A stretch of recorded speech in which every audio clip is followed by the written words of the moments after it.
Hello everyone, welcome to your very own favourite education channel Dear School. आज हम क्या पढ़ने वाले हैं? तो भाई आज हम अपनी क्लास 10th केमिस्ट्री के लास्ट चैप्टर को कंटिन्यू करने वाले हैं, जिसका नाम है कार्बन एंड इट्स कंपाउंड्स।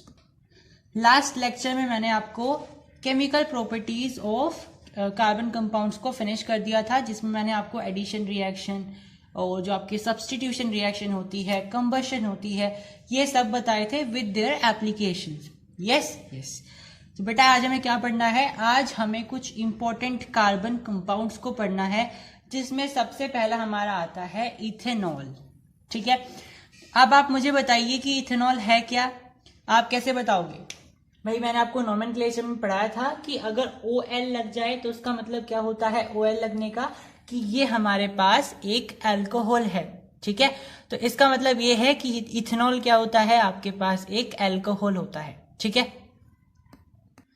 इसका फॉर्मूला क्या होता है? इसका फॉर्मूला होता है C2H5OH, क्योंकि ये होमोलॉगस सीरीज ऑफ अल्कोहल का दूसरा मेंबर होता है। ठीक है, ये सेकंड मेंबर होता है, इसलिए इसमें कार्बन भी कितने हैं? 2 कार्बन हैं। ठीक है, तो होमोलॉगस सीरीज ऑफ अल्कोहल में इथेनॉल दूसरे नंबर पे आता है, यानी ये दूसरा मेंबर होता है। ठीक है, ये भी आपको रिमाइंड करते हुए चलना है। ठीक है, अब ये इथेनॉल बनता कैसे है वो देख लेते हैं।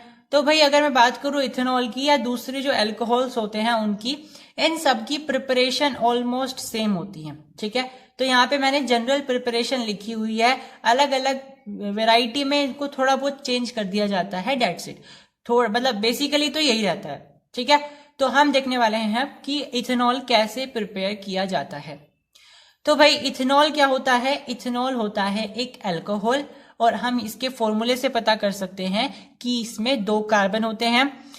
इसका नाम इथाइल अल्कोहल भी होता है, जो कि इसका कॉमन नेम होता है। ठीक है, तो चलो अब देखते हैं इसकी प्रिपरेशन। तो भाई इसको प्रिपेयर किया जाता है सुक्रोज की मदद से। ठीक है, सुक्रोज यानी केन शुगर जिसे बोलते हैं, इसको हम केन शुगर भी बोल सकते हैं, और इसका फॉर्मूला होता है C12H22O11।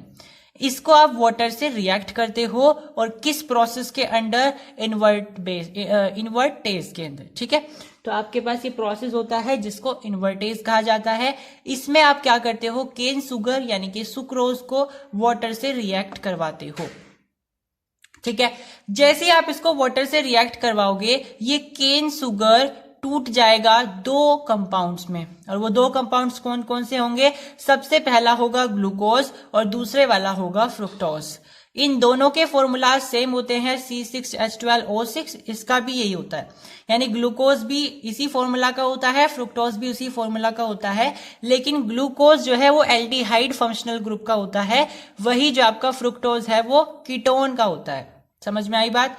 तो जो आपका ग्लूकोज होता है वो एल्डिहाइड फंक्शनल ग्रुप का होता है, वही जो आपका फ्रुक्टोज होता है वो कीटोन फंक्शनल ग्रुप का होता है। ये डिफरेंस होता है। अब जैसे ही आपने क्या किया, सुक्रोज को वाटर से रिएक्ट करवाया इन्वर्टेज के प्रोसेस के द्वारा या अंडर में, तो आपको क्या मिला? या तो आपको ग्लूकोज मिलेगी और आपको फ्रुक्टोज मिलेगी, दोनों ही सब्सटेंस मिलेंगे। तो दोनों के फॉर्मूलाज भी सेम है, तो ऑलमोस्ट दोनों के दोनों लगभग सेम ही काम करेंगे, हालांकि इनके फंक्शनल ग्रुप अलग अलग है। ठीक है, तो आप इनमें से कोई भी एक उठा लीजिए। यहां से आप फ्रुक्टोज भी ले सकते हैं या फिर आप ग्लूकोज भी उठा सकते हैं। तो आप क्या करोगे? अब इस फ्रुक्टोज या ग्लूकोज में आप एक नया प्रोसेस लगाओगे, जिसका नाम होता है जाइमेज। ठीक है, अब आप यहां पे लगाओगे एक नया प्रोसेस जिसका नाम होता है जाइमेज, और जाइमेज का जब आप प्रोसेस लगाओगे तो ये फ्रुक्टोज या फिर ये ग्लूकोज जो भी आप ले रहे हो, ये आपका कन्वर्ट हो जाएगा 2 मोल ऑफ H2H5OH, यानी कि इथेनॉल के 2 मोल बन जाएंगे, साथ में 2 मोल कार्बन डाइऑक्साइड के बनेंगे, जो कि हवा में उड़ जाएंगे। अब यहाँ पे नोट करने वाली बात यह है कि ये जो प्रोसेस लिखे हुए हैं इन्वर्टेज, जाइमेज, ये आपके सिलेबस में नहीं है। इनफैक्ट मैं कहूं कि ये प्रिपरेशन भी आपके सिलेबस में नहीं है, लेकिन मैंने आपको समझाने के लिए ये बताया है कि आखिर इथेनॉल कैसे बनता है, कहां से आया इथेनॉल। तो इथेनॉल बेसिकली हमने सुक्रोज से डेराइव किया है, सुक्रोज से हमने फ्रुक्टोज और ग्लूकोज बनाए, फिर इन दोनों को हमने जाइमेज प्रोसेस के द्वारा इनको हमने किस में कन्वर्ट कर दिया था, इथेनॉल में कन्वर्ट कर दिया था। और हमेशा जब भी इथेनॉल बनता है उसके कितने मोल बनते हैं, यहाँ पे 2 मोल बनते हैं। मैंने फर्स्ट चैप्टर में बताया था, इसको आप स्टीशियोमेट्रिक कोफिशिएंट भी बोलते हो, ठीक है। तो इसको हम स्टीशियोमेट्रिक कोफिशिएंट भी बोलते हैं। तो यहाँ पे हमेशा जब आपका जाइमेस का प्रोसेस चलेगा तो आपका जो फ्रक्टोज या ग्लूकोज है वो हमेशा 2 मोल, यानी कि यहाँ पे हमेशा 2 लिखा हुआ होगा कोफिशिएंट में, तो आपके 2 मोल ऑफ C2H5OH बन जाएंगे, राइट। तो चलिए अब हम डिस्कस करते हैं इथेनॉल की फिजिकल प्रॉपर्टीज। फिजिकल प्रॉपर्टीज का मतलब होता है जो आप एक्सटर्नल फैक्टर्स उस पर अप्लाई करोगे उससे किसी सब्सटेंस पर क्या प्रभाव पड़ता है।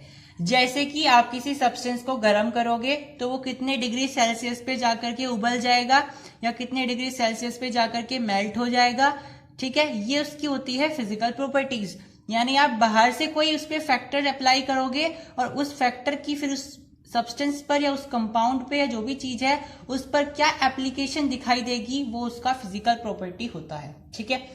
तो इथेनॉल की फिजिकल प्रॉपर्टी क्या क्या होती है, तो सबसे पहली होती है कि ये कलरलेस लिक्विड होता है, इसके पास इसका खुद का कोई कलर नहीं होता है, ठीक है। प्लेसेंट स्मेल, इसकी स्मेल मीठी मीठी होती है, यानी कि थोड़ी सी अच्छी स्मेल होती है, जिसे सूंघ करके अच्छा फील हो, ठीक है। प्लेसेंट स्मेल होती है। साथ में इसका जो टेस्ट होता है वो बर्निंग होता है, ठीक है। ये टेस्ट का एक टाइप होता है जिसे बर्निंग टेस्ट कहा जाता है, ठीक है। इसके अलावा एक बहुत जरूरी पॉइंट होता है जो कि है कि इथेनॉल हमेशा एक वोलेटाइल लिक्विड होती है, ठीक है। वोलेटाइल लिक्विड का मतलब होता है कि कितनी जल्दी कोई लिक्विड हीट के कांटेक्ट में नहीं, हीट के इन्फ्लुएंस में आएगी, ठीक है। जैसे हमने वाटर को क्या किया, वाटर को हीट किया, हमने उसको नीचे से फायर दी, ठीक है। वाटर रखा हुआ है, हमने उसके ऊपर से नीचे से फायर दी, तो वो कितने डिग्री सेल्सियस पे जाकर के उबल जाएगा, 100 डिग्री सेल्सियस पर। तो उसकी वोलेटिलिटी किस पर बेस्ड है, हीट पर बेस्ड है, और कितने डिग्री सेल्सियस पे वो बॉइल हुआ, 100 डिग्री सेल्सियस पर, तो इसी इसकी वोलेटिलिटी हो गई।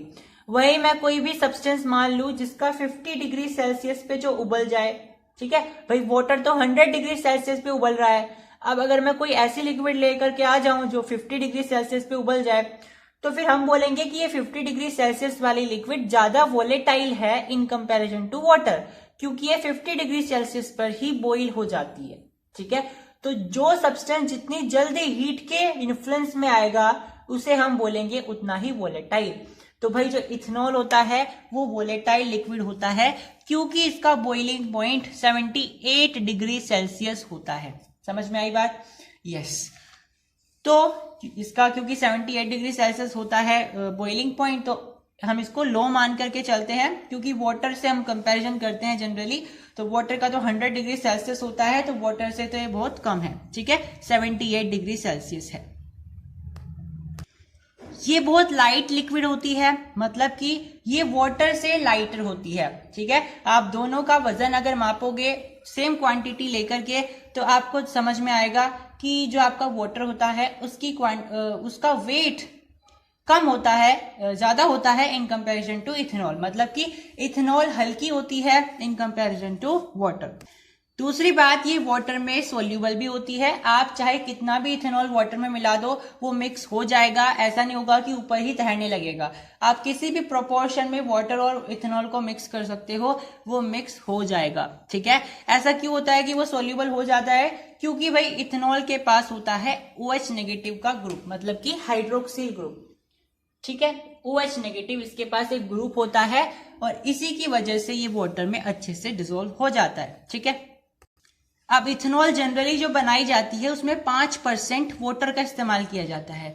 अब अगर आप किसी इथेनॉल में 5% वाटर का इस्तेमाल कर रहे हो तो आप उसको क्या बोलते हो? रेक्टिफाइड स्प्रिट, यानी कि जो आप 5% वाटर इस्तेमाल कर रहे हो ना इसमें, उसको आप रेक्टिफाइड स्प्रिट बोलोगे, ठीक है। तो contain 5% of water called rectified spirit. और अगर आप ये इस्तेमाल कर रहे हो किसी अल्कोहल में, इथेनॉल में, तो आप उसको बोलोगे कि वो कमर्शियल अल्कोहल है, आप उसको प्रॉफिट के लिए बना रहे हो, ठीक है।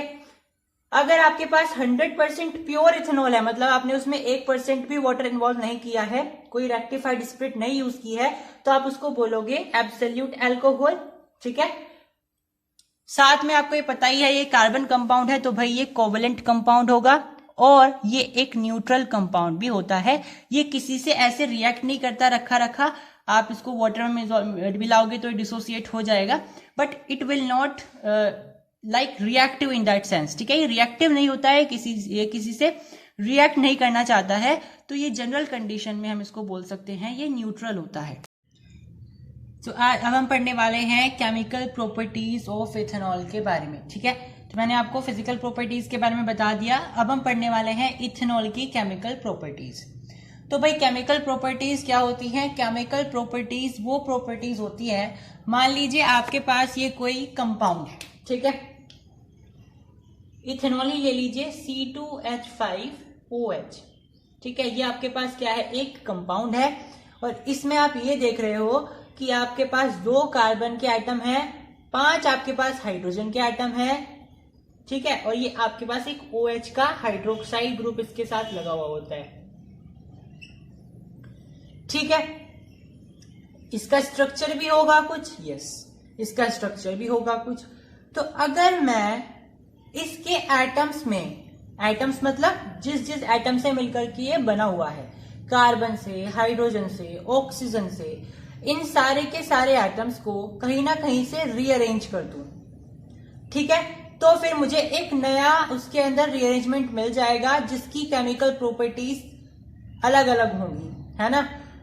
तो मतलब केमिकल प्रॉपर्टीज कब आती है? जब हम किसी भी कार्बन कंपाउंड के रीअरेंजमेंट कर देते हैं या फिर उसके रीअरेंजमेंट को कंसीडर करते हैं। ठीक है, अगर हम उसका रीअरेंजमेंट कर देंगे तो वो केमिकल रिएक्शन बन जाएगा बेसिकली, लेकिन अगर हम उसकी इस एटॉमिक एलिमेंटल फॉर्म को या कंपाउंड वाली फॉर्म को देख रहे हैं in terms of their atoms और उनके अरेंजमेंट के बेसिस पर, तो हम बोलते हैं कि वो प्रॉपर्टीज केमिकल प्रॉपर्टीज होती हैं। ठीक है, तो फिजिकल प्रॉपर्टीज तो वो सारी प्रॉपर्टी होंगी जो आप एक्सटर्नली अगर कोई फैक्टर लगाओगे और उसमें कोई आपको चेंज देखने को मिलेगा कंपाउंड में, तो आप उसको बोल देते हो कि वो फिजिकल प्रॉपर्टी है उसकी, यस। लेकिन केमिकल प्रॉपर्टीज क्या होती हैं? जब आप किसी कंपाउंड के मॉलिक्यूल या एटम्स को कंसीडर करते हो और उस पर कुछ फैक्टर्स अप्लाई करके देखते हो। ठीक है, मतलब आपने पूरा का पूरा कार्बन कंपाउंड लिया और आपने उसके एटम्स या मॉलिक्यूल्स पर कुछ फैक्टर्स को अप्लाई किया और फिर उसके एप्लीकेशंस को ऑब्जर्व किया। तो अब हम उन्हीं केमिकल प्रॉपर्टीज को डिस्कस करेंगे। किसके लिए डिस्कस करने वाले हैं? इथेनॉल के लिए डिस्कस करने वाले हैं। ठीक है, तो चलिए स्टार्ट करते हैं। सबसे पहला हमारे पास इसकी प्रॉपर्टी होती है, केमिकल प्रॉपर्टी, जिसका नाम होता है ऑक्सीडेशन। Yes, oxidation. मैंने आपको फर्स्ट चैप्टर में बताया था ऑक्सीडेशन के कई मतलब हो सकते हैं। ठीक है, कई लोग बोलते हैं कि इसका ऑक्सीडेशन का मतलब होता है ऑक्सीजन ऐड करना, कई लोग बोलते हैं कि ऑक्सीजन का मतलब होता है हाइड्रोजन को रिमूव करना। ठीक है, लेकिन आप इनको दोनों ही टर्म में ले सकते हो। इसके और भी बहुत सारे मतलब होते हैं जो कि आपको हायर क्लासेस में देखने को मिलेंगे, बट ऑक्सीजन की कोई एक पर्टिकुलर डेफिनेशन नहीं होती है, इसकी वेरिएशन ऑफ डेफिनेशन होती है। मतलब कि अलग अलग टर्म्स में आप इसको अलग अलग तरीके से डिफाइन कर सकते हो। हाइड्रोजन की टर्म्स में आप क्या बोल दोगे कि आप रिमूव कर दीजिए हाइड्रोजन को, तो आपका ऑक्सीडेशन हो जाएगा। ऑक्सीजन की टर्म्स में कैसे बोलोगे कि अगर आप ऑक्सीजन को ऐड कर दो तो वो ऑक्सीडेशन हो जाएगा। ठीक है, तो ऑक्सीडेशन के अलग अलग मतलब होते हैं। अब हम यहाँ पे पढ़ने वाले हैं कि ऑक्सीडेशन अगर हम करते हैं कार्बन कंपाउंड भी कौन सा? इथेनॉल। ठीक है, इथेनॉल का अगर हम ऑक्सीडेशन करने की कोशिश करते हैं तो हमें क्या क्या रिजल्ट मिलता है। ठीक है, तो देखो, oxidation is a kind of controlled combustion, यानी कि देखो मैंने आपको कंबशन में क्या बताया था? कंबशन में मैंने आपको बताया था कोई भी कार्बन कंपाउंड है आप उसमें ऑक्सीजन ऐड कर दो। ठीक है, मान लीजिए आपके पास CH4 था, मिथाइन, आपने उसमें ऐड करा था ऑक्सीजन। आपके पास 2 प्रोडक्ट बने थे बेसिकली, और 2 आपके पास हीट और लाइट बने थे, खैर उनको इग्नोर कर दीजिए। आपके पास अगर यहाँ पे हम 2 प्रोडक्ट मान के चल रहे हैं, तो यहाँ पे मैंने क्या बताया है कि कार्बन कंपाउंड को आप ऑक्सीजन से रिएक्ट कर रहे हो, यानी बेसिकली आप इसको बर्न कर रहे हो, यानी आप इसका कंबशन कर रहे हो। तो यहाँ पे भी हम ऑक्सीजन से ही रिएक्ट कर रहे थे। अब ऑक्सीडेशन का मतलब भी क्या होता है? आप ऑक्सीजन से ही रिएक्ट करिए। ठीक है, तो यहाँ पे भी हम ऑक्सीजन से ही रिएक्ट कराने वाले हैं इथेनॉल को, लेकिन ये वाला जो रिएक्शन है इसमें क्या अंतर है कि ऑक्सीडेशन जब आप कराते हो किसी भी कार्बन कंपाउंड का तो वो एक तरीके का कंट्रोल्ड कंबशन होता है। मतलब कि आप कंबशन में जितनी चाहे मर्जी आप ऑक्सीजन सप्लाई कर सकते हो टू द कार्बन कंपाउंड अगर उसे हीट करना है, लेकिन अगर आप उसका ऑक्सीडेशन करना चाहते हो तो आपको लिमिटेड अमाउंट में यानी कंट्रोल्ड अमाउंट में आपको ऑक्सीजन की सप्लाई करनी पड़ेगी। यस, सो ऑक्सीडेशन क्या है यहाँ पे? Oxidation is a kind of controlled combustion. ठीक है, ऑक्सीडेशन को आप एक कंट्रोल्ड कंबशन के रूप में भी डिफाइन कर सकते हो। ठीक है, कंट्रोल्ड कंबशन का मतलब है, देखिए एग्जांपल से समझते हैं। मान लीजिए मेरे पास था कोई भी कंपाउंड मान लीजिए, देखो मेरे पास है एक 10 kg मान लीजिए 10 kg मेरे पास मीथेन है मान लो। ठीक है, क्लियर? मैंने उसे हीट करने के लिए कोई पर्टिकुलर अमाउंट में ऑक्सीजन दी है और इससे मुझे एक प्रोडक्ट मिल गया है। ठीक है, अब मान लीजिए कि इस मीथेन को कंबशन के लिए कितनी ऑक्सीजन चाहिए थी? इसे तो भाई एक्सेसिव अमाउंट में चाहिए कंबशन के लिए, है ना। कंबशन में मैंने क्या बताया है, जितनी चाहे ऑक्सीजन होगी उतना बढ़िया है ना, उतना ही ज्यादा अच्छा फ्लेम होगा, उतनी ज्यादा हीट रिलीज होगी, है ना। लेकिन ऑक्सीडेशन में ऐसा नहीं होता है। ऑक्सीडेशन में आपको एक डेफिनेट अमाउंट में ऑक्सीजन देनी होती है, यानी कि आप इसे कंट्रोल्ड कंबशन करते हो। यानी कि यहाँ पे क्या होगा, ऑक्सीजन इसके साथ रिएक्ट करेगी और जब ऑक्सीजन खत्म हो जाएगी तो बाकी का जो भी मटेरियल है वो बच जाएगा। मान लीजिए यहां से 10 kg में से केवल और केवल 5 kg ही ऑक्सीजन के साथ रिएक्ट हो पाए, तो 5 kg से आपके पास CO2 और H2O तो बन जाएगा, लेकिन फिर आपके पास 5 kg CH4 बाकी रह जाएगा, जो कि आपको फिर प्रोडक्ट में देखने को मिल जाएगा वापस से। ठीक है, ये समझ में आया आपको? यानी कि यहाँ पे मेरे कहने का मतलब है, ऑक्सीडेशन में क्या होता है, आप लिमिटेड अमाउंट में ऑक्सीजन सप्लाई करते हो। तो अगर आप लिमिटेड अमाउंट में ऑक्सीजन सप्लाई करोगे और आप ज्यादा रिएक्टेंट ले लोगे ऑक्सीजन से रिएक्ट कराने के लिए, तो फिर वो भी लिमिटेड अमाउंट में ही कंबशन की प्रक्रिया में जाएगा। अगर आपने 10 kg लिया है लेकिन ये वाली ऑक्सीजन केवल 5 kg को ही कंबशन कर सकती थी या ऑक्सीडेशन कर सकती थी, तो ये 5 को ही करेगी और 5 जो है बाकी बच जाएंगे। ठीक है, तो 5 जो है यहाँ पे बच गए एज इट इज, और 5 CH4 5 kg जो CH4 इसने कंबशन किया उसका आपको यहाँ पे प्रोडक्ट दिखाई दे रहा है, CO2 और H2O। Is it clear?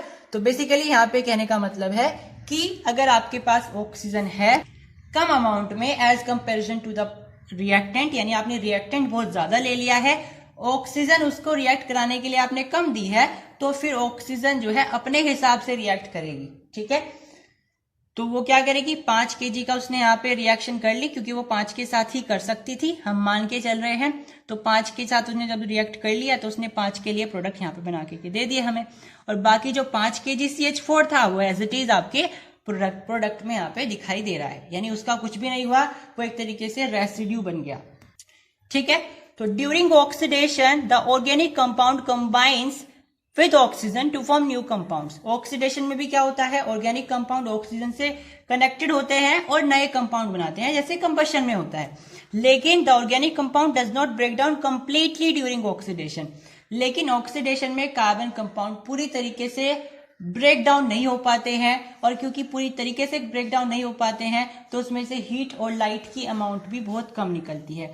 यानी कि जितनी हीट और लाइट की अमाउंट आपकी कंप्लीट कंबशन में निकलती है, उससे कम अमाउंट में आपकी हीट और लाइट ऑक्सीडेशन के प्रोसेस में निकलती है। तो एक प्रॉपर्टी तो हो गई ऑक्सीडेशन। अब दूसरी प्रॉपर्टी होती है इथेनॉल की combustion. This is very important. Ethanol combustion की प्रॉपर्टी शो करता है, क्योंकि मैंने आपको बताया था फिजिकल प्रॉपर्टीज में कि इथेनॉल एक वॉलेटाइल लिक्विड होती है, यानी कि ये हीट के इन्फ्लुएंस में बहुत जल्दी आती है। इसका बॉइलिंग पॉइंट कितना होता है, 78 डिग्री सेल्सियस, यही बताया था मैंने। यस, तो भाई क्योंकि ये बहुत ज्यादा वॉलेटाइल होती है, तो आप जैसे ही इसके पास हीट लेकर के जाओगे तो ये हीट को एकदम से पकड़ लेगी। मतलब कि जो आपकी इथेनॉल है वो एज अ फ्यूल भी काम कर सकती है। ठीक है, तो एज अ फ्यूल ये बहुत अच्छा फ्यूल काम करती है, लेकिन इसको लोग किस तरीके से इस्तेमाल करते हैं? Yes, you know that. तो भाई कंबशन क्या होता है? कंबशन मैंने आपको कई बार बताया है, कंबशन का मतलब होता है बर्निंग।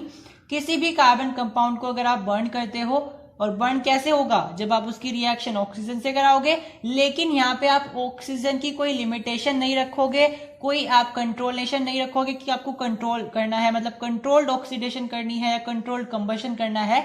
आप इसको भरपूर ऑक्सीजन की सप्लाई करोगे तब इसका कंबशन करोगे, ठीक है।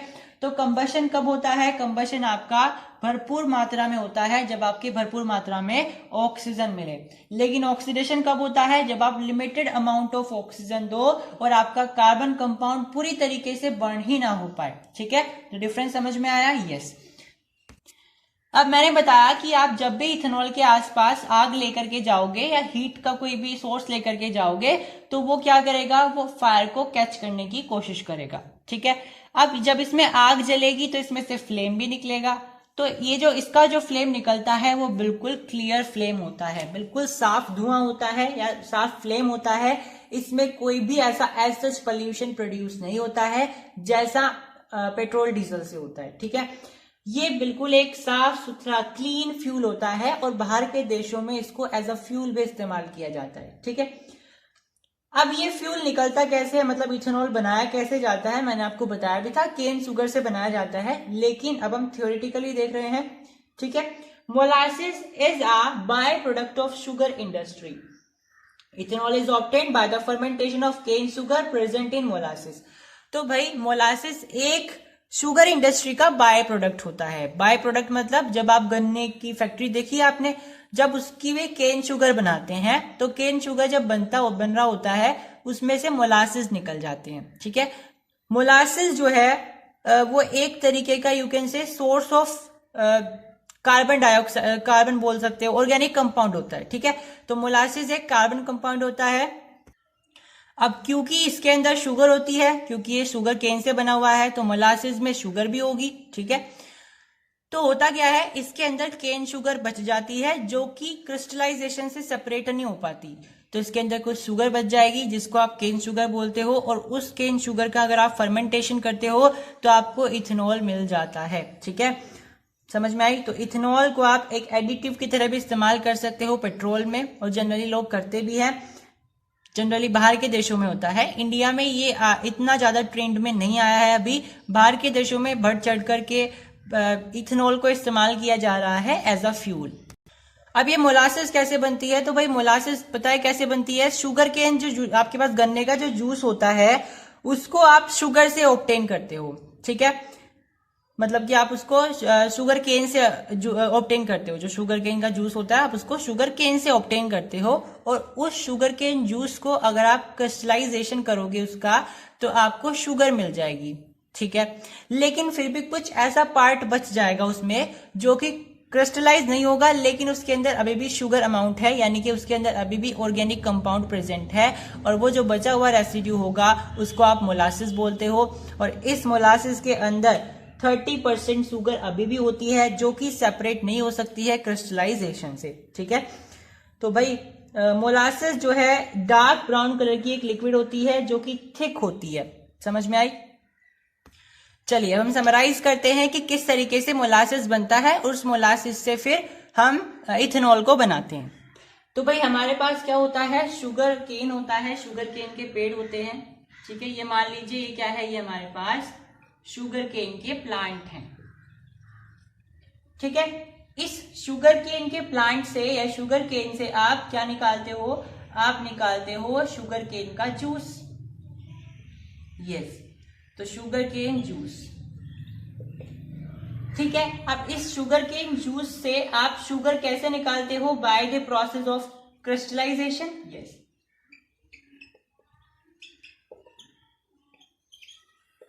तो आपने क्या किया, जैसे आप लोग भी, आपकी अगर खेती होती होगी तो गन्ने अगर आप बोते होंगे तो आप गन्ने को आप मील में लेकर के जाते हो, मील में वो लोग उससे चीनी बना के दे देते हैं या आपको पैसे दे देते हैं।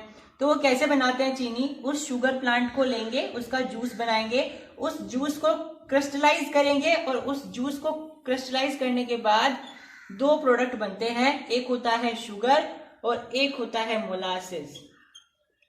मोलासिस ऐसा एक पोर्शन बच जाता है उस शुगर केन जूस में जो कि फर्दर क्रिस्टलाइजेशन से शुगर नहीं बन पा रहा है, मतलब ऐसा ही रह जाएगा, गाढ़ा लिक्विड हो जाता है। बेसिकली एक गाढ़ा गाढ़ा सा थिक लिक्विड होता है, ये डार्क कलर का होता है, डार्क ब्राउन कलर का, और ये क्रिस्टलाइजेशन से इसके अंदर जो शुगर प्रेजेंट है वो सेपरेट नहीं हो पाती, तो ये लिक्विडी फॉर्म में ही रह जाता है। ठीक है, इसके अंदर कितनी शुगर होती है? 30%। और इसी मोलासिस के अंदर आपकी केन शुगर भी आती है। ठीक है, तो अगर आप इस केन शुगर को मोलासिस के अंदर जो प्रेजेंट है इसको अगर आप फर्मेंटेशन करोगे, यानी कि आपने इसका क्या किया, अब इसका आपने फर्मेंटेशन कर दिया, तो फर्मेंटेशन करने के बाद आपको इथेनॉल मिल जाएगा। ये प्रोसेस मैंने आपको बाय रिएक्शन आपको जब भी बताया था इथेनॉल की प्रिपरेशन के दौरान, जब मैंने आपको बताया था स्टार्टिंग में ही लेक्चर के, और अभी भी मैंने आपको बता दिया है ये किस तरीके से प्रिपेयर किया जाता है। तो मैंने क्या किया, सबसे पहले शुगर का एक प्लांट लिया है जिसमें शुगर है, शुगर केन है बेसिकली नीचे, और उस शुगर केन से मैंने शुगर केन जूस बना लिया, और उस शुगर केन जूस को मैंने क्रिस्टलाइजेशन प्रोसेस के अंडर को हम लेकर के गए, और फिर मुझे दो प्रोडक्ट मिले, एक का नाम था शुगर, एक का नाम था मोलासिस। आप ये भी बोल सकते हो कि एक का नाम है शुगर और एक का नाम है केन शुगर, क्योंकि मोलासिस के अंदर क्या है, केन शुगर प्रेजेंट होती है। ठीक है, तो शुगर तो हम यूज कर सकते हैं, लेकिन मोलासिस एक ऐसी लिक्विडी फॉर्म में होती है जो कि क्रिस्टलाइजेशन से, अगर आप इसका क्रिस्टलाइजेशन करोगे फर्दर तो वो शुगर सेपरेट ही नहीं हो पाती है। तो ये बहुत गाढ़ी लिक्विड होती है, ब्लैक ब्लैक सी ब्राउन ब्राउन सी कलर की लिक्विड होती है, डार्क।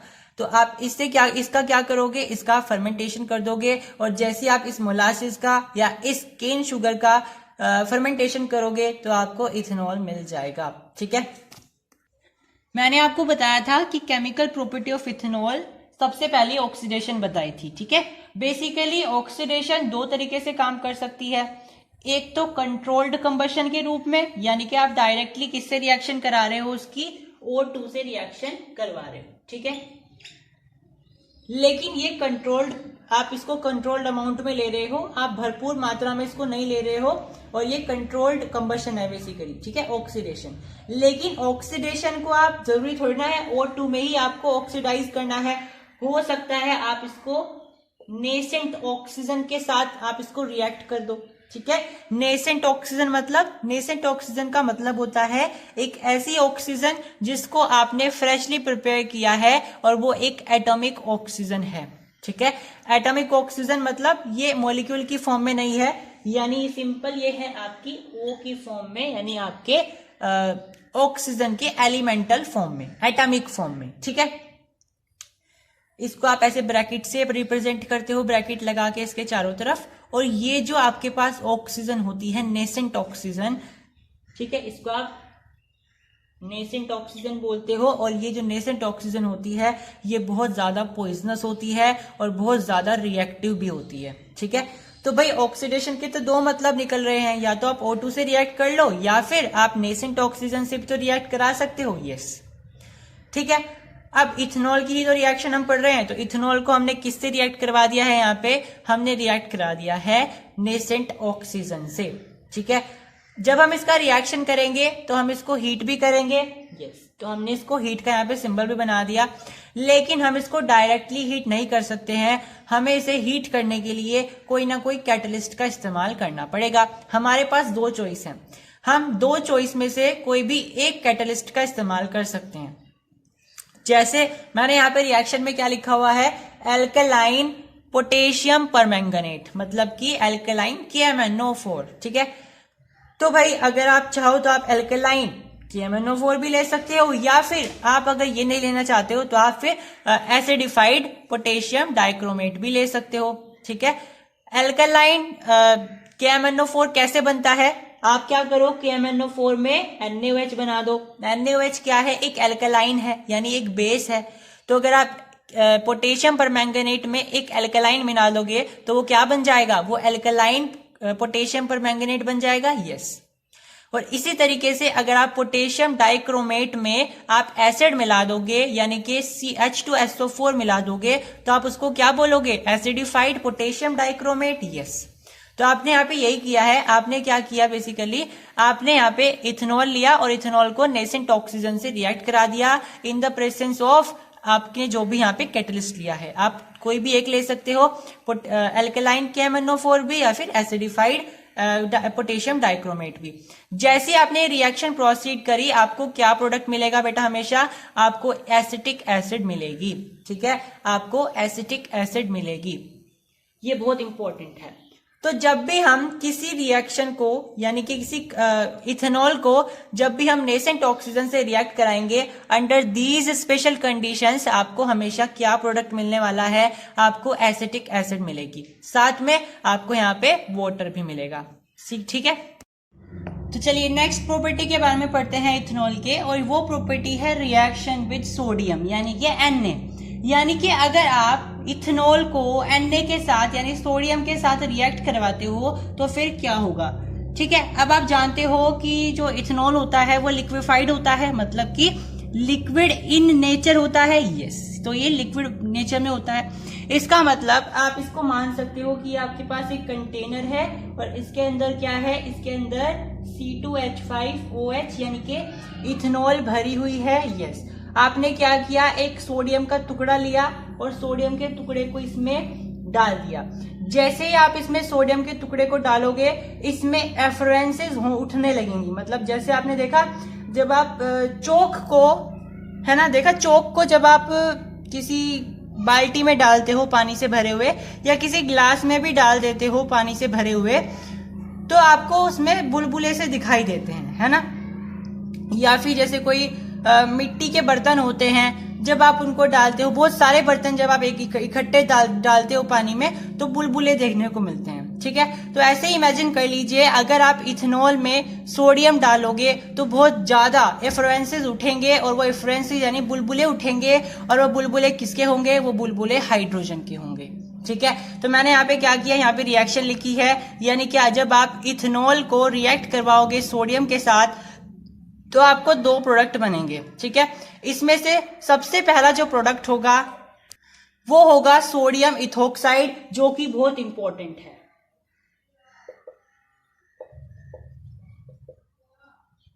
ठीक है बच्चे, तो जब भी आपको एग्जाम में आए कि जब आप इथेनॉल की रिएक्शन सोडियम से करोगे तो आपको कौन सा प्रोडक्ट मिलेगा, तो बच्चे वो प्रोडक्ट होता है सोडियम इथोक्साइड। इसके साथ साथ आपको H2 यानी कि हाइड्रोजन गैस भी देखने को मिलती है। ठीक है, तो भाई आपको यहाँ पे क्वेश्चन आ सकता है कि आप कैसे चेक करोगे कि कोई सब्सटेंस इथेनॉल है या नहीं, तो आप उसको सोडियम के साथ रिएक्ट करा सकते हो। अगर यहाँ पे हमारे पास हाइड्रोजन रिलीज होती है यानी एफरेंसेस रिलीज होते हैं, तो यानी कि वो इथेनॉल है। ठीक है, इसका एक और टेस्ट हो सकता है ये चेक करने के लिए कि कोई पर्टिकुलर लिक्विड इथेनॉल है या नहीं, तो आप क्या करोगे, आप उसकी रिएक्शन नेसेंट ऑक्सीजन से कराओगे, जो कि मैंने जस्ट अभी बताई थी। तो जब आप नेसेंट ऑक्सीजन से इथेनॉल की रिएक्शन कराओगे तो आपको एसिटिक एसिड मिलेगी। ठीक है, ठीक है, ये तो खैर वो हो गया, आप कैसे पहचानोगे फिर वो एसिटिक एसिड है नहीं, ये तो अलग चीज हो गई, लेकिन आप पीएच से फिर भी पहचान ही सकते हो। ठीक है, मान लीजिए आपके पास ये C2H5OH था, आपने इसकी रिएक्शन नेसेंट ऑक्सीजन से कराई तो आपको CH3COOH नाम की एसिटिक एसिड मिली। अब आप इसमें क्या कर सकते हो, पीएच स्केल डाल के चेक भी कर सकते हो। ठीक है, अगर ये रेडिश कलर की स्केल में आई, इसका मतलब ये एसिड है, यानी कि वो एसिटिक एसिड है। तो आपके पास दो तरीके होते हैं बेसिकली ये पहचानने के लिए कि कोई पर्टिकुलर लिक्विड इथेनॉल है नहीं। सबसे पहला होता है आप उसकी रिएक्शन सोडियम से कर दो, अगर वहां पे एफरेंसेस रिलीज होते हैं यानी बुलबुले रिलीज होते हैं, तो यानी कि वो आपकी इथेनॉल है। यस, दूसरा तरीका होता है अगर आप उसकी रिएक्शन नेसेंट ऑक्सीजन से करा दो, ठीक है, तो आपके पास एसिटिक एसिड होते हैं। और आप कैसे चेक करोगे, आप इसको पीएच स्केल से चेक कर सकते हो। ठीक है, या दूसरे इंडिकेटर के यूज से आप इसको चेक कर सकते हो। नेक्स्ट केमिकल प्रॉपर्टी होती है इथेनॉल की डिहाइड्रेशन। तो भाई हाइड्रेशन और डिहाइड्रेशन इनका मतलब क्या होता है, तो भाई अगर मैं आपको बताऊं, हाइड्रेशन का मतलब होता है किसी चीज में आप वाटर को ऐड कर देते हो। ठीक है, तो हाइड्रेशन का मतलब होता है एडिशन ऑफ वाटर। ठीक है, और डिहाइड्रेशन का मतलब क्या हो जाएगा, यानी कि आप रिमूव कर रहे हो, यानी कि रिमूवल ऑफ H2O।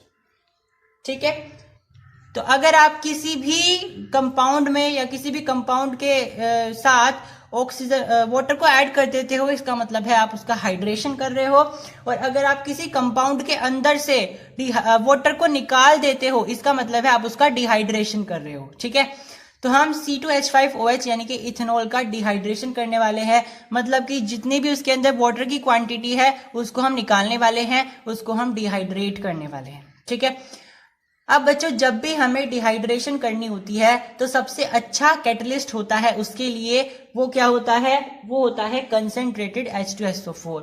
कैटलिस्ट बोल लो या डायरेक्टली आप बोल सकते हो किसके साथ आपको रिएक्ट कराना चाहिए कि वाटर आपका उसके अंदर से निकल जाए, जिस भी पर्टिकुलर कंपाउंड के साथ आप रिएक्ट करना चाहते हो, जिस भी पर्टिकुलर कंपाउंड को आप डिहाइड्रेट करना चाहते हो। ठीक है, तो यहाँ पे हम डिहाइड्रेट किसे करना चाहते हैं, इथेनॉल को करना चाहते हैं। तो मैंने इथेनॉल की रिएक्शन किससे करा दी, H2SO4 से करा दी। ठीक है, तो जब भी आप किसी इथेनॉल को रिएक्ट कराओगे H2SO4 से, तो आपको टेम्परेचर भी मेंटेन रखना पड़ेगा बच्चों। अगर आपको उसका डिहाइड्रेशन करना है तो टेम्परेचर आप कितना रखते हो, 170 डिग्री सेल्सियस, और 170 डिग्री सेल्सियस को आप 443 केल्विन भी बोल सकते हो। ठीक है, समझ में आई बात। तो जब भी आप डिहाइड्रेशन करना चाहते हो इथेनॉल का, तो आपको किससे रिएक्शन करानी है बच्चों, आपको रिएक्शन करानी है H2SO4 से। और बच्चे आपको ये भी मेंटेन रखना है, ये भी ध्यान रखना है कि आपको टेम्परेचर कितना रखना है, आपको टेम्परेचर 443 केल्विन या फिर 170 डिग्री सेल्सियस रखना है। Is it clear? यस।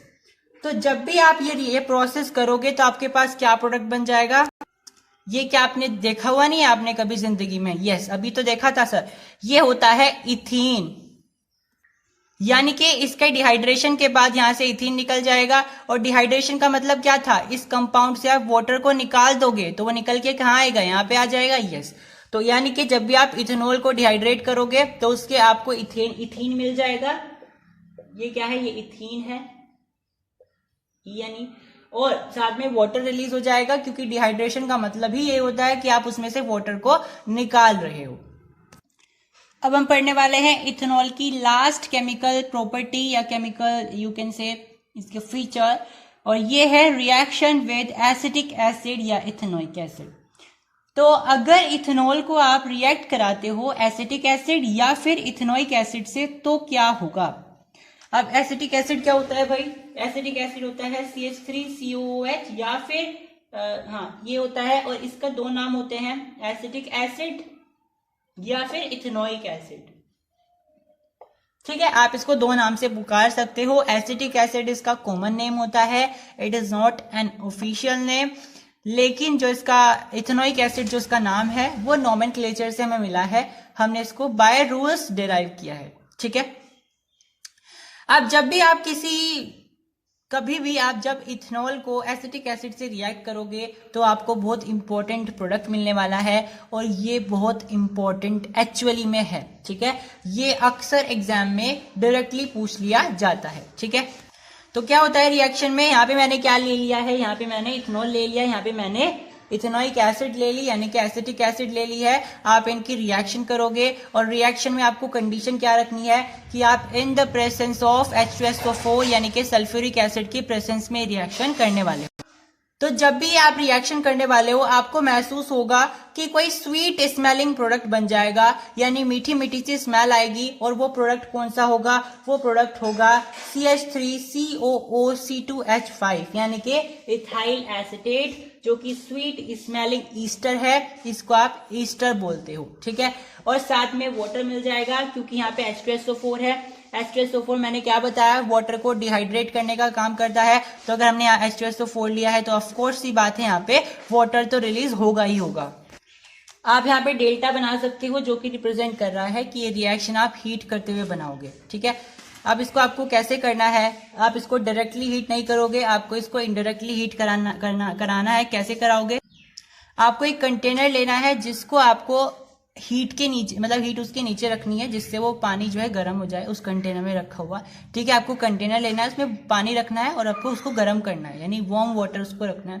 फिर आप एक ट्यूब लोगे, जिस ट्यूब में आप CH3OOH मतलब कि इथेनोइक एसिड, इथेनॉल और जो आपकी सल्फ्यूरिक एसिड है, इन तीनों को आप मिक्स कर दोगे इस ट्यूब में और इसको आप इस तरीके से टिल्टेड यहाँ पे रख दोगे ताकि ये डायरेक्टली हीट ना हो। पानी जैसे ही गर्म हो तो यहाँ पे इसकी जो हीट है वो इसके अंदर ट्रांसमिट होती चली जाए।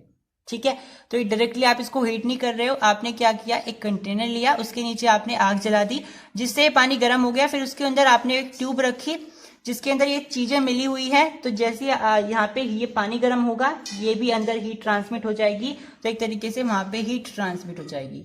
तो आप इसमें इनडायरेक्ट हीटिंग कर रहे हो, ना कि डायरेक्ट हीटिंग। ठीक है, तो यहाँ पे जब आप लिखोगे तो यहाँ पे आप लिख भी सकते हो इनडायरेक्ट हीटिंग।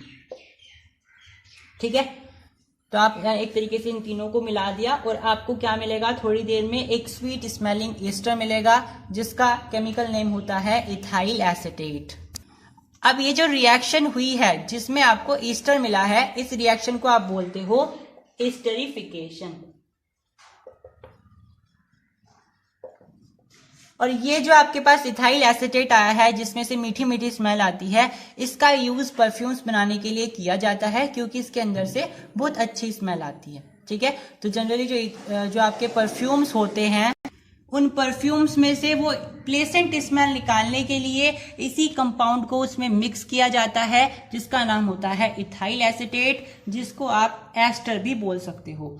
अब ऐसा नहीं है कि आप इथेनॉल को ही मिलाओगे इथेनोइक एसिड में तभी आपको एस्टर मिलेगा, ऐसा नहीं होता है। आप कोई सी भी अल्कोहल ले लीजिए, अगर आप उसको CH3COH यानी कि एसिटिक एसिड के साथ मिलाओगे तो आपको हमेशा ही एक ईस्टर मिलेगा। ठीक है, जो कि स्वीट स्मेलिंग होगा। चलिए अब हम डिस्कस करते हैं इथेनॉल के यूजेस के बारे में। तो सबसे पहला यूजेस होता है इसका कि आप इथेनॉल को पेंट में, वार्निशेस में, लिक्विड में, मेडिसिन में, परफ्यूम्स में, डाइज में, सोप्स में और सिंथेटिक रबर में भी इस्तेमाल कर सकते हो। ठीक है, इतने सारे यूजेस हैं। और एक सॉल्वेंट की तरह भी आप इसको इस्तेमाल कर सकते हो। ठीक है, और आप इसको कुछ स्पेशल मेडिसिन जैसे कि टिंचर आयोडीन होता है उसमें भी इस्तेमाल करते हो। अब ये टिंचर आयोडीन क्या होता है? टिंचर आयोडीन बेसिकली एक एंटीसेप्टिक होता है जिसके अंदर 2 से 5 या 7% के लगभग आयोडीन प्रेजेंट होता है। ठीक है, आयोडीन जो है आपका KI के साथ या NaI के साथ प्रेजेंट हो सकता है, जो कि इथेनॉल और वाटर के साथ मिक्स किया जाता है। ठीक है, तो आप इसको इस तरीके से बोल सकते हो कि आपके पास जो टिंचर आयोडीन होता है उसके अंदर 2 से 7% के लगभग आयोडीन प्रेजेंट होता है KI की प्रेजेंस या AI की प्रेजेंस में। ठीक है, इसके अलावा आपका जो कफ सिरप होता है, टॉनिक्स होते हैं, उसमें भी इथेनॉल का इस्तेमाल किया जाता है। एज अ फ्यूल भी इस्तेमाल किया जाता है, मैंने आपको बताया है, और अल्कोहलिक ड्रिंक्स में इस्तेमाल किया जाता है। ठीक है, तो शराब लोग पीते हैं वो अल्कोहलिक ड्रिंक्स हैं।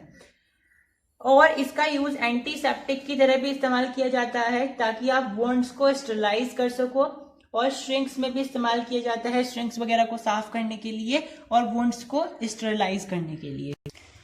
तो अब हम पढ़ने वाले हैं इथेनॉल के हार्मफुल इफेक्ट्स के बारे में। ठीक है, तो अब तक के हमने देखा इथेनॉल के यूजेस देख लिए। ठीक है, इथेनॉल की प्रिपरेशन देख लिए, लेकिन इथेनॉल के हार्मफुल इफेक्ट्स क्या क्या होते हैं। ठीक है, तो अगर आप इथेनॉल को बहुत ज्यादा क्वांटिटी में ले लेते हो यानी कि उसको ड्रिंक कर लेते हो तो फिर क्या होगा, आपके नर्वस सिस्टम की एक्टिविटी डाउन हो जाएगी, यानी कि आपका दिमाग अच्छे से काम नहीं करेगा और आपके जो पोजेज हैं, आपका जो पोस्चर है वो बिल्कुल एक तरीके से डिस्टर्ब हो जाएगा। आपको नहीं पता रहेगा आप कहाँ फिर रहे हो और आप ऐसी पगलाते हुए गलियों में फिर हो जाओगे। ठीक है, आपने देखा बार दुआरी जब होती है तो वो लोग शराब पीते हैं, उन्हें ये नहीं पता होता वो कहाँ पे पड़े हुए हैं।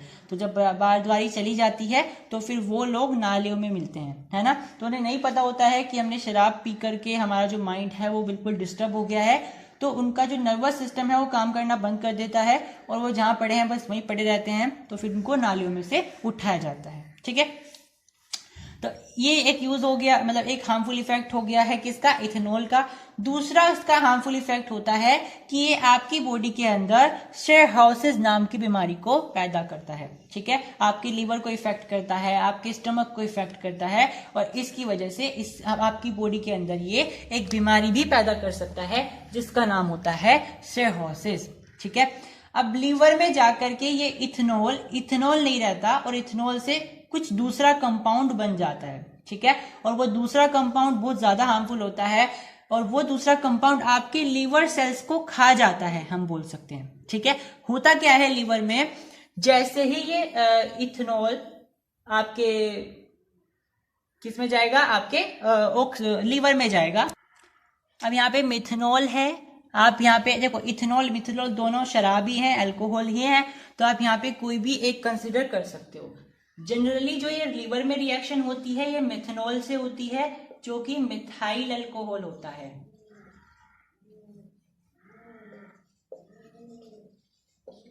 ठीक है, तो अगर मिथाइल अल्कोहल ये जो शराब होती है ये आप पी लेते हो, आपके लीवर में जाकर के ये क्या करेगा, ये ऑक्सीजन से रिएक्ट करेगा, यानी कि इसका ऑक्सीडेशन होगा। कहाँ पे होगा, लीवर में। जैसे ही ये मिथेनॉल का ऑक्सीडेशन होगा, ये मिथेनॉल से मिथेनॉल में बदल जाएगा, यानी ये एक एल्डिहाइड बन जाएगा। और मिथेनॉल से बना हुआ एल्डिहाइड यानी कि मिथेनॉल बहुत ज्यादा हार्मफुल होता है और ये हमारे लीवर सेल्स को खाने लगता है, यानी कि उन सेल्स को, उनका जो प्रोटोप्लाज्म होता है सेल्स के अंदर, उसको खत्म करने लगता है और हमारे सेल्स के सारे कंपोनेंट को रैपिडली बेकार करने लगता है, एक तरीके से डिस्ट्रॉय करने लगता है। ठीक है, तो जैसे कि हमारा ये सेल होता है, इसके अंदर ये न्यूक्लियस होता है, यहाँ पे एक लिक्विड टाइप का मटेरियल भरा रहता है, जिसको आप क्या बोलते हो, साइटोप्लाज्म बोलते हो या फिर प्रोटोप्लाज्म बोलते हो।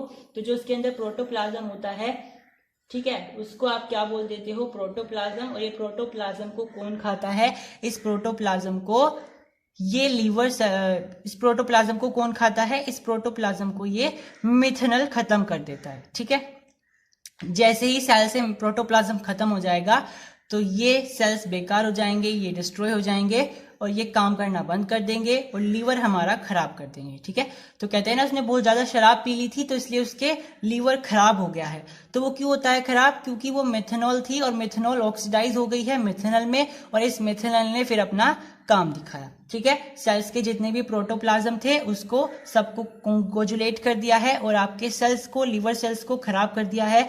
और लीवर सेल्स खराब हो गए तो पूरा की पूरी टिश्यू खराब हो जाएगी, टिश्यू खराब हुए तो आपका पूरा का पूरा ऑर्गन यानी कि लीवर ही खराब हो जाएगा। अब इथेनॉल का ही एक डेरिवेटिव होता है डीनेचर्ड इथेनॉल। डेरिवेटिव क्या, इसको उन्होंने क्या किया, एक तरीके से कलराइज्ड कर दिया है। ठीक है, अब होता था क्या, ये इथेनॉल है, ये शराब है, तो लोग क्या करते थे, इंडस्ट्रीज में जाते थे काम करने के लिए, लेकिन इस इथेनॉल को पीने लग जाते थे, जो भी इस कंपनी में काम करते होंगे। तो उन्होंने क्या किया कि हमारी शराब तो ये खराब कर रहे हैं, पी रहे हैं, ठीक है, फिर काम भी नहीं करते थे, वहां पे डोलते थे। तो उन्होंने क्या किया, इस समस्या को दूर करने के लिए अल्कोहल्स को डीनेचर करना स्टार्ट कर दिया। डीनेचर से क्या होता था, अल्कोहल्स का कलर चेंज हो जाता था और जैसे उनका कलर चेंज होता था तो पता चल जाता था कि ये अल्कोहल, ये जो है पॉइजनस है, क्योंकि जैसे आप डीनेचर करते हो अल्कोहल को, वो पॉइजनस हो जाती है, जिससे कोई पीता नहीं है। और इससे उसका कलर भी बदल जाता था, जिससे आप उसको इजिली आइडेंटिफाई भी कर सकते हो। तो ये डीनेचराइजेशन होता है जो कि इथेनॉल का किया जाता है। अब ये डीनेचराइजेशन आप कैसे करोगे, आप इसमें इथेनॉल में कई चीजें मिला सकते हो जिससे ये प्रोसेस हो सकता है। सबसे पहला होता है मिथेनॉल, यानी अगर आप इथेनॉल में मिथेनॉल मिला दोगे तो वो डीनेचर हो जाएगा, यानी कि उसका कलर भी चेंज हो सकता है और वो अलग से आइडेंटिफाई भी हो जाएगा और अब वो पॉइजनस हो जाएगा, उसको आप पीने के लिए इस्तेमाल नहीं कर सकते हो। ठीक है, बेसिकली ये जो कॉन्सेप्ट था वो इसलिए लाया गया होगा क्योंकि लोग फैक्ट्रीज में क्या करते थे, पीने बैठ जाते थे। ठीक है, हो सकता है भाई इससे कुछ और काम करना हो, फ्यूल बनाना हो, है ना, तो उन्होंने क्या कर दिया, इसका डीनेचराइजेशन कर दिया। ठीक है, तो मिथेनॉल से आप बना सकते हो, पायराडाइन से या फिर कॉपर सल्फेट से। कॉपर सल्फेट जब भी आप मिलाओगे तो उसका ब्लू कलर हो जाएगा और ब्लू कलर होने की वजह से आप उसको इजिली आइडेंटिफाई भी कर सकते हो।